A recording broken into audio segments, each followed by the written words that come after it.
Pinapayagan po ng COMELEC ang paggamit ng artificial intelligence sa pangangampanya. Attorney Ona, ano po ang take nyo on this?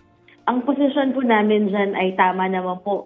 Buti nga po nag-change na or nag-shift na yung posisyon ni COMELEC kasi nung una po, ito pong start ng taon, ang posisyon ni COMELEC ay iban, totally ban ang paggamit ng AI. Pero buti na lang nag-shift yung paniniwala ng ating Commission on Elections na hindi mo talaga totally mababan ang paggamit ng AI. So kailangan i-ano lang siya, i-temper na hindi siya magamit sa masama. At ano rin po yan din yung future natin, hindi dapat tayo matakot sa AI kasi yan na talaga parang tanggapin natin na yan na talaga yung ating sitwasyon sa mga darating na araw, yung lalong paggamit ng AI. At pinupush nyo rin po yung COMELEC Integrity Bill. Ano po ba ito, ma'am?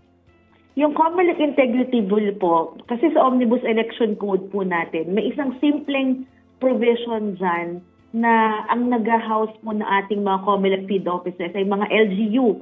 Talaga pong nakalagay sa ating election code na LGU ang magbibigay or magpo-provide na office space sa COMELEC field offices. Yan po ay klarong conflict of interest. Siyempre, ikaw nagpapatakbo ng eleksyon sa munisipyo o sa syudad, pero ang nagbibigay ng bahay, so yung syudad mismo, na malamang sa malamang, yung mayor ay kasama doon sa eleksyon na pinapatakbo mo. So yan po yung COMELEC Integrity Bill. Gusto po namin, COMELEC, meron silang national office, pero sana sumabay rin yung kanilang field offices na COMELEC na rin mismo ang magpagawa, COMELEC na rin mismo ang magbayad ng renta para talagang masabi po natin na independent sila at wala pong interaction whatsoever sa LGU.